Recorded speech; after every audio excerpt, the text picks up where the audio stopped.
नमस्कार दोस्तों, मैं Vijay Tiwari the book society में आपका स्वागत है। जहां हम आज की इस वीडियो के माध्यम से सब्जेक्ट कोड BPYG 171 की श्रृंखला को शुरू करेंगे। जहां BPYG 171 का संबंध अनुप्रयुक्त नीति शास्त्र से है। हमारी परीक्षाएं नज़दीक है और इन्हीं परीक्षाओं को ध्यान में रखते हुए हम कुछ महत्वपूर्ण प्रश्नों की श्रृंखला को शुरू करने जा रहे हैं। जहां आज की वीडियो में जो हमारा पहला प्रश्न है वो प्रश्न ये है कि जैव नीति शास्त्र क्या है। जैव नीति शास्त्र में प्रमुख मुद्दे कौन कौन से हैं। मोस्ट रिपीटेड क्वेश्चनों में से एक है ये। चैप्टर नंबर 2 अगर आप पढ़ोगे तो आपको विस्तार से इसके बारे में जानने का मौका मिलेगा। चलिए इस क्वेश्चन का आंसर कैसे लिखना है मैं आपको ये बताने जा रहा हूँ। तो जैव नीति शास्त्र को समझने से पहले आप ये समझिए कि नीति शास्त्र क्या है।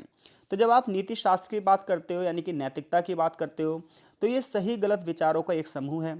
ये समाज के मूल्यों से जुड़ा हुआ है। जब भी हम कोई काम करते हैं ना तो उस काम के परिणाम समाज पर क्या पड़ेंगे, सकारात्मक पड़ेंगे या नकारात्मक पड़ेंगे।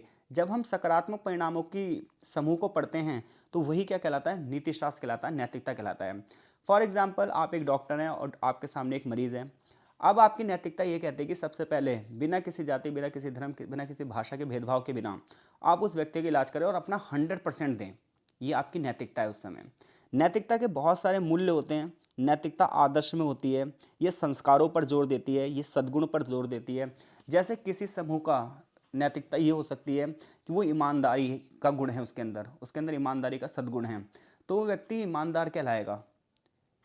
तो नैतिकता कोई आपसे पूछे क्या है, तो नैतिकता का अर्थ यह है सिर्फ कि सही और गलत में जब हम विचार कर रहे हैं और सही मूल्यों की ओर चल रहे हैं। अब सही मूल्य क्या हैं? सही मूल्य वे हैं जिन्हें समाज अपनी स्वीकृति देता है। समाज जिन्हें अपनी स्वीकृति नहीं देता है वो सारे गलत मूल्य होते हैं। जैसे बेईमानी, बेईमानी को समाज अपना जो है स्वीकृति नहीं देगा।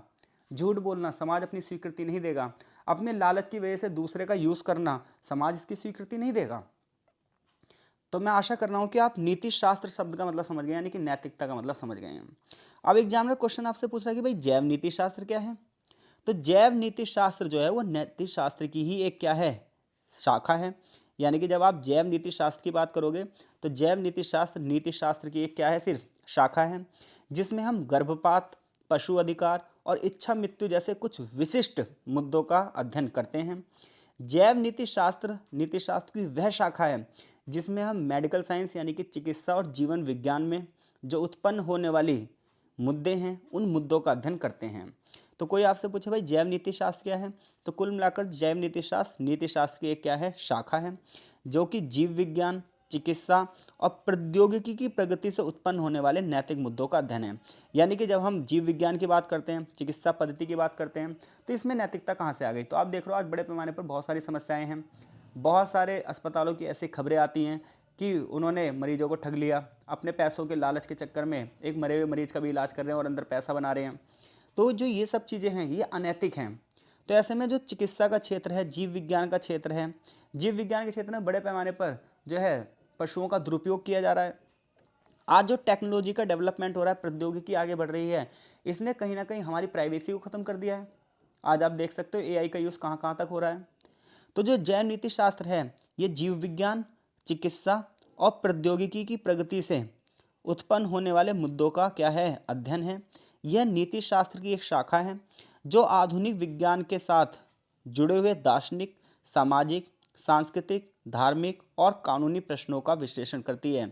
यानी कि जब आप जैव नीति शास्त्र के बारे में पढ़ रहे हैं तो यह हमें यह सिखा रही है कि अगर हम चाहे आज मेडिकल के क्षेत्र में बात करें, चाहे हम साइंस एंड टेक्नोलॉजी के क्षेत्र में बात करें, तो इस क्षेत्र में दर्शन के मूल्य क्या हैं, समाज के लिए इनमें से क्या क्या चीज़ें पॉजिटिव हो सकती हैं, इसका अध्ययन करता है। जैव नीति शास्त्र का कुल मिलाकर उद्देश्य ये है कि स्वास्थ्य सेवाओं, अनुसंधान यानी कि जो रिसर्च हो रही हैं, चिकित्सा की जो आज प्रक्रियाएं हैं, या जो जीवन विज्ञान से संबंधित और भी क्षेत्र हैं उसमें मानवीय गरिमा का ध्यान रखा जाए, यानी कि मानवीय सम्मान का ध्यान रखा जाए, मानवीय अधिकारों का ध्यान रखा जाए और समाज में न्याय की स्थापना की जाए। तो जैव नीति शास्त्र क्या है ये पता चल गया। इसकी एक और परिभाषा यहाँ लिखी हुई है कि जैव नीति शास्त्र का तात्पर्य उन सिद्धांतों से है, उन मूल्यों से हैं, उन मानकों से है जो इस चिकित्सीय पद्धति, स्वास्थ्य देखभाल और चिकित्सा विज्ञान में अपनाए जाते हैं। देखो हर एक फील्ड में ना कुछ नैतिकता के मूल्य होते हैं। जैसे मैं आपको पढ़ा रहा हूँ इसमें भी नैतिकता का मूल्य ये है कि जो मुझे आता है सिर्फ मैं वो ही आपको अच्छे से डिलीवर कर सकूँ।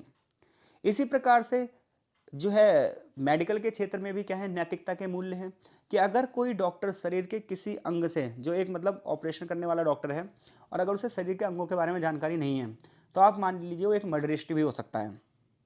तो ये ऐसे में यह क्या है, एक नैतिकता बनती है कि जो काम आपको आता है वही 100% करो, और ये सोचकर करो कि आप सामने वाले का जीवन बचा रहे हो। तो जैव नीति शास्त्र का तात्पर्य उन सिद्धांतों से है, उन मूल्यों से है जो हम चिकित्सीय पद्धति में अपना रहे हैं, स्वास्थ्य देखभाल में अपना रहे हैं, चिकित्सा विज्ञान में अपना रहे हैं। आज गर्भपात जैसे मुद्दे, इच्छा मृत्यु जैसे मुद्दे, अंगदान, स्टेम सेल अनुसंधान, आनुवांशिक इंजीनियरिंग और पशु अधिकार, पर्यावरण संरक्षण जैसे जो मुद्दे हैं, ये लगातार हावी होते जा रहे हैं कि इसमें नैतिकता का पैमाना क्या हो। आज आप हर जगह देखोगे तो बेईमानी, धोखाधड़ी आपको दिख रही है। उसका रीज़न ये है कि नैतिकता का स्तर गिर गया है। तो अपने काम में जब हम नैतिकता को अप्लाई करते हैं, यही अप्लाइड एथिक्स है। अब हम बात कर रहे हैं जैव नीति शास्त्र के प्रमुख मुद्दे कौन कौन से हैं। तो जैव नीति शास्त्र में आज जो प्रमुख मुद्दा है वो है इच्छा मृत्यु और जीवन के अंतिम निर्णय। कई बार कुछ रोगी बहुत गंभीर रूप से बीमार होते हैं और ये लाइलाज बीमारी से ग्रसित होते हैं। ये प्रतिदिन जीवन में तड़प रहे हैं। तो ऐसे में क्या इन्हें इच्छा मृत्यु का अधिकार होना चाहिए? अब ऐसे में अगर इन्हें इच्छा मृत्यु का अधिकार हो जाएगा तो इसका मिसयूज भी हो सकता है डॉक्टर ऐसी साइन करवा लें और लोगों के जो है अंग निकाल लें और ये कह दें कि हाँ भाई इन्हें तो इच्छा मृत्यु कहा था। तो आज जो है जैव नीति शास्त्र के सामने पहला जो मुद्दा है वो है इच्छा मृत्यु। तो गंभीर रूप से बीमार रोगियों को दया मृत्यु देने और जीवन रक्षक प्रणालियां बंद करने का प्रश्न है। इसमें व्यक्ति की स्वतंत्रता, चिकित्सीय दायित्व और मानवीय गरिमा केंद्र में रहते हैं। आज भी इस चीज़ पर डिबेट हो रही है कि क्या मनुष्य को इच्छा मृत्यु का अधिकार होना चाहिए या नहीं होना चाहिए। कोर्ट भी इसमें हस्तक्षेप कर रहा है और वर्तमान में कुछ बीमारियों के लिए इच्छा मृत्यु का जो है अधिकार दे भी दिया है। हालांकि इसके लिए पहले एक पैनल बनता है, वो पैनल साइन करके देगा, उसके बाद उसमें उच्च अधिकारियों की मोहर लगेगी। आफ्टर डेट ये प्रोसेस पूरा होगा। इसी तरीके से हम बात कर रहे हैं गर्भपात की, अबॉर्शन। आज आप देख रहे हो कि गर्भपात पर भी बहुत विवाद होते हैं। तो गर्भपात के बारे में बहुत सारी चुनौतियां हैं। कई बार लोग गर्भपात इसलिए करवा लेते हैं क्योंकि पुरुष प्रधान समाज है, तो ऐसे में पहले वो लिंग जांच करवा लेते हैं, फिर गर्भपात करवाते हैं। इसके अलावा गर्भपात के और भी बहुत सारे कारण हैं। तो ऐसे में गर्भपात करवाते समय नैतिकता का ये भी मुद्दा बनता है कि लिंग जांच के आधार पर गर्भपात ना हो, कि स्त्री और पुरुष के आधार पर हो रहा है। गर्भपात के लिए उचित जो है तकनीक होनी चाहिए। अगला जो मुद्दा है जैव नीति शास्त्र के सामने वो है प्रजनन और जैव प्रौद्योगिकी। तो प्रजनन और जैव प्रौद्योगिकी की बात करोगे तो आज बड़े पैमाने पर आप देख रहे हो सैरोगेसी मदर के बारे में आपने सुना होगा, कृत्रिम गर्भाधान के बारे में सुना होगा कि बहुत सारे लोग जो हैं जिनके बच्चा नहीं हो पाता है तो वो अलग अलग तरीके के हथकंडे अपनाते हैं। तो ऐसे में नैतिकता का संकट भी आता है। बड़े पैमाने पर खरीद फरोख्त भी चलती है, दूसरे के शरीर के साथ जो है खेल भी किया जाता है। तो ऐसे में नैतिकता ये बनती है कि इसे किस तरीके से आगे बढ़ाया जाए। इसी तरीके से स्टेम सेल अनुसंधान और अंग प्रत्यारोपण। आज बड़े पैमाने पर अंगदान के बारे में कहा जाता है और जो है ट्रांसप्लांट के बारे में भी चर्चा की जाती है। लेकिन ऐसे में मुद्दा ये भी उठता है कि क्या रियल में वो सारी चीज़ें हो पा रही हैं या नहीं हो पा रही हैं, या फिर वो एक बिजनेस बनकर रह गया है। जैव नीति शास्त्र का जो अगला मुद्दा है वो है पशुओं के अधिकार और उनके प्रयोग।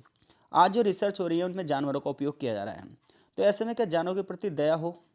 उनके भी तो अधिकार हैं, उनकी सुरक्षा के भी तो मुद्दे हैं। ये नीति शास्त्र में बहुत बड़े मुद्दे बन चुके हैं आज की डेट में।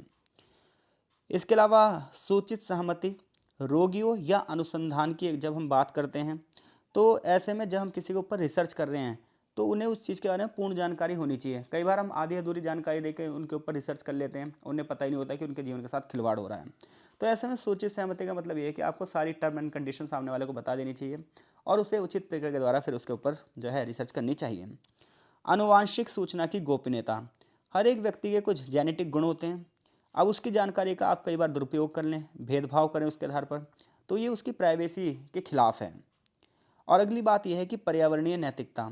आज हम बात करें तो हम पर्यावरण के संरक्षण की बात करते हैं, पर्यावरण को बचाने की बात करते हैं क्योंकि पर्यावरण में असंतुलन पैदा हो रहा है, और दूसरी तरफ हम विकास की बात करते हैं। तो ऐसे में जैव नीति शास्त्र के सामने ये बड़ा मुद्दा बन चुका है कि पर्यावरण के भी तो अधिकार हैं। निष्कर्ष यह है कि जैव नीति शास्त्र में हम वैज्ञानिक, सामाजिक, धार्मिक, राजनीतिक और सांस्कृतिक मुद्दे आपस में गहराई से जोड़ते हैं। आज तकनीकी प्रगति हो रही है लेकिन इस प्रगति में कुछ मुद्दे आ रहे हैं कि गर्भपात, इच्छा मृत्यु, जानवरों के अधिकार, स्वास्थ्य देखभाल में समानता हो, डॉक्टर रोगी के अच्छे संबंध हो, और जो रिसर्च हो रही है वो बिल्कुल फेयर एंड प्ले होनी चाहिए। तो ही हम ये कह सकते हैं कि हाँ, जैव नीति शास्त्र में जो है वाकई में एथिक्स अप्लाई हो रही है और नीतिशास्त्र का प्रयोग किया जा रहा है। तो कुल मिलाकर जैव नीति शास्त्र की वह शाखा जिसमें गर्भपात, पशु अधिकार या इच्छा मृत्यु जैसे कई विशेष मुद्दों का अध्ययन किया जाता है। मैं आशा करता हूं कि अगर ये क्वेश्चन आया तो आप कर दोगे। इसके बारे में अगर आप और गहराई से जानना चाहते हो तो चैप्टर नंबर 2 वाली वीडियो आप जरूर देख लो, उसमें मैंने इसे और भी ज़्यादा डीपली अच्छे से समझाया है। क्वेश्चन नंबर 2 की बात करते हैं। क्वेश्चन नंबर 2 ये है कि तकनीकी और नवाचार से संबंधित नैतिक मुद्दों का वर्णन कीजिए। यानी कि आज बड़े पैमाने पर जो टेक्नोलॉजिकल इनोवेशन हो रहा है, नई नई टेक्नोलॉजी आ रही हैं, ऐसे में इनसे संबंधित कौन कौन से नैतिक मुद्दे हो गए हैं जिनके ऊपर ध्यान देना चाहिए।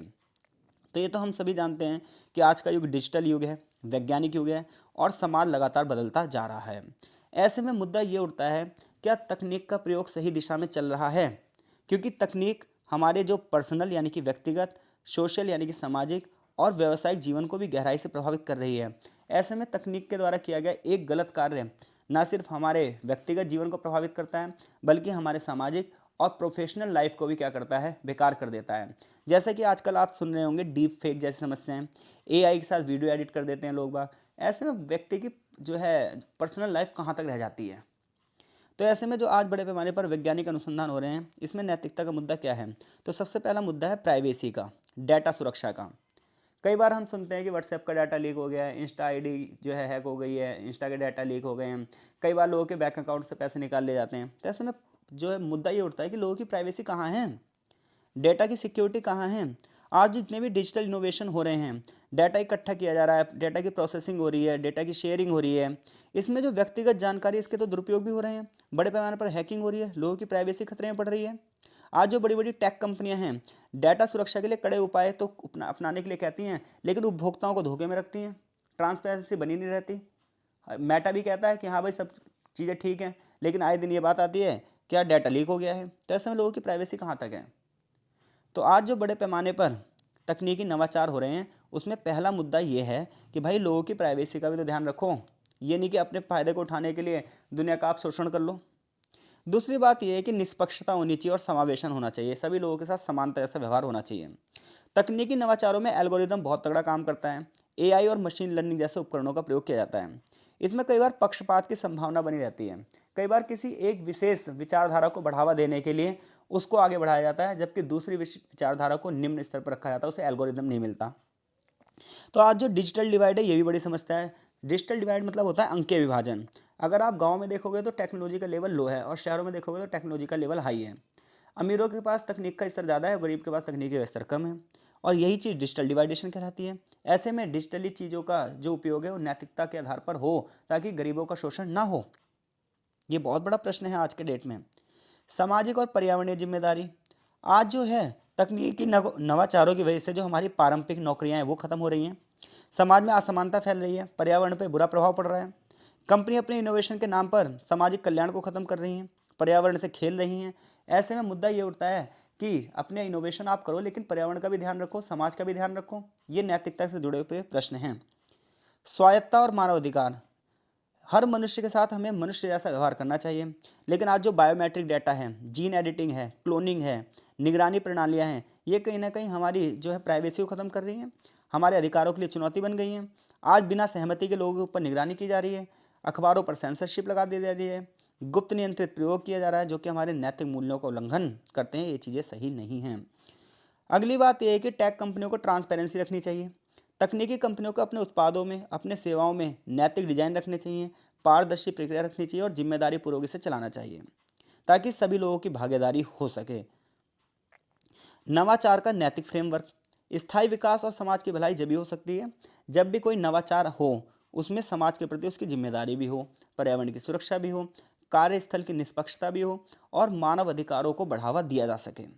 अगर फेक न्यूज़ चलती है, आज आप देख रहे हो बड़े पैमाने पर फेक न्यूज़ चल रही है, साइबर बुलिंग हो रही है, साइबर ठगी हो रही है, आर्टिफिशियल इंटेलिजेंस जो डिसीजन ले रहा है वो गलत डिसीजन ले रहा है।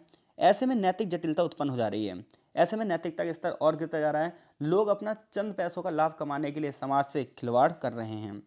निष्कर्ष ये निकलता है कि तकनीकी और नवाचार की प्रगति तभी ठीक है जब वो मानवीय मूल्यों को बढ़ावा दे, समाज के प्रति अपनी एक जिम्मेदारी रखे, पर्यावरण संरक्षण को बढ़ावा दे, और उससे भी ज़्यादा जरूरी ये है कि समाज उसके प्रति जागरूक हो और शिक्षा के माध्यम से नैतिकता को और ज़्यादा बढ़ावा दिया जाए। तो कुल मिलाकर अगर हम बात करें तो आज जो तकनीक इसका स्तर बढ़ रहा है तो उसने कहीं ना कहीं मनुष्य के सामने कुछ खतरे भी पैदा कर दिए हैं। मुद्दा ये उठता है इन खतरों से निपटने के लिए व्यक्ति की नैतिकता का स्तर क्या हो, समाज में क्या मूल्य हो, समाज के प्रति इनकी क्या जिम्मेदारी हो। आशा करता हूँ कि इन दोनों क्वेश्चनों में से कोई भी क्वेश्चन आया तो आप डेफिनेटली इन क्वेश्चनों को कर देंगे। आप हमारे टेलीग्राम ग्रुप में भी जुड़ सकते हैं। इसके अलावा अभी इससे रिलेटेड हम इस सब्जेक्ट से रिलेटेड 6 से 7 क्वेश्चन और अपलोड करेंगे, यानी कि टोटल लगभग 10 क्वेश्चन अपलोड किए जाएंगे और आशा करेंगे कि उन्हीं 10 क्वेश्चनों में से जो है वो आपका पेपर बने। तो जुड़े रहिए द बुक सोसाइटी से। टेलीग्राम ग्रुप में भी जुड़ सकते हैं आप हमारे, वहाँ आपको PDF वगैरह प्रोवाइड करवाई जाएगी। आपका बहुत बहुत धन्यवाद।